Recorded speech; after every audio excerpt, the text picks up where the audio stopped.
Greetings fellow mammals, I actually got my replacement monitor at last, so today we can finally talk about the GVT, a weapon you unlock once you reach level 21. As always, here is my loadout. And of course we have to talk about that E-tier placement. That seems quite harsh, but maybe it is justified, we will see. Let's take a look at the raw performance first. We are back to only two ammo types again, standard and then high power. For context, the first ranges for both of these are 2-shot ranges, and then after that step it turns into a 3-shot. So as you might have guessed, I would much prefer having that long 2-shot range with high power over the slightly faster rate of fire with standard. There is one exception to this decision, namely if you have absolute godlike aim. If you hit every single headshot no matter the range, then a faster RPM is obviously more important than a 2-shot range. But I am certainly not one of those players, and I would arrogantly assume most of you are probably neither. So for us regular folks, the high power ammo is likely more appealing. Of course we still carry standard along too. And then we also unfortunately have this game design residue over here, which you can take along as well, although I would prefer going secondary only should I ever reach this level of ammo scarcity. As is the case for all sniper rifles, muzzle attachments don't really do anything. Oh, and as of recording this video, the RCOM is still deactivated due to a visual glitch from last patch, but it wouldn't change the script anyway, so let's just ignore it for now. The only other real option we have are the suppressors, which brings me to the main problem of this gun, the bullet velocity. It is very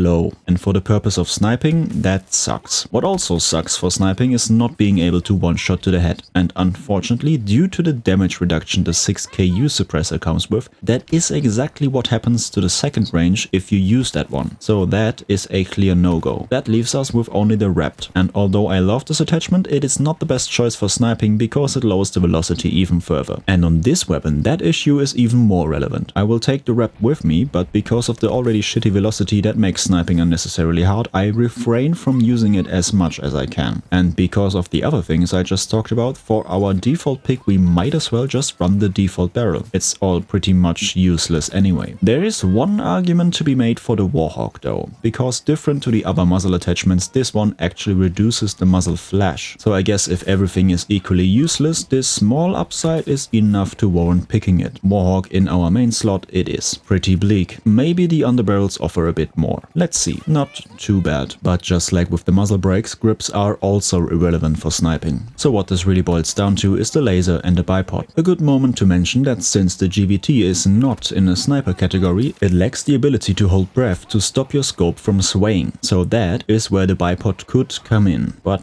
then I would have to wonder why anyone would use a bipod on the fastest firing mid-range sniper in the first place. Seems pretty counterintuitive to me. This weapon is made for highly aggressive sniping for people with insanely good aim, so a laser for some lucky close range no-scopes is probably more worth it, but the bipod can fill a slot too. We don't have anything better anyway. Now onto the scopes. As always, this is the part where you make your personal choices mostly. So I will just say, I don't like most of the scopes from a visual clarity standpoint, so I will stick to my 6x scope as default, a thermal for spotting, and maybe a close range sight like a red dot, but I certainly don't find any use in that kind of playstyle, at least on my end. And this pretty grim loadout chapter is what brings me to the tier list part. You might have noticed that there aren't a lot of positives about this gun, and I do have to add my personal bias in here too, because I simply suck at sniping and especially close to mid-range flickshot sniping. So this weapon is the antithesis to what I usually do and like doing. With that out of the way, I am still able to see its potential for someone that does have the necessary skills. A player like Stody or Enders could probably clean house with this thing and therefore would put it in a pretty high tier, but I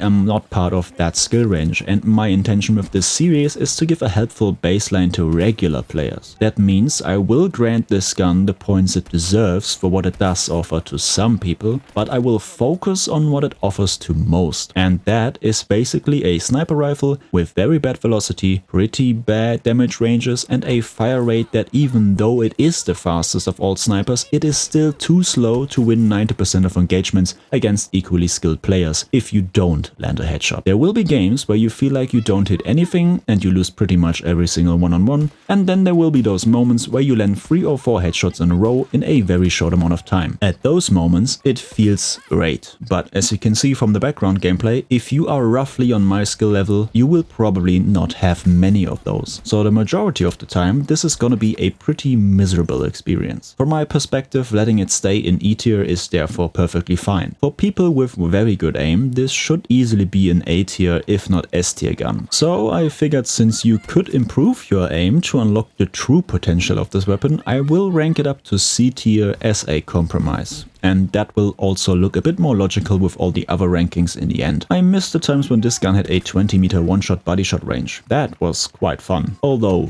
too much. Maybe just a 5 meter one could give this the slight edge it needs today. Unlikely that will happen though. One last thing I want to add before we close out.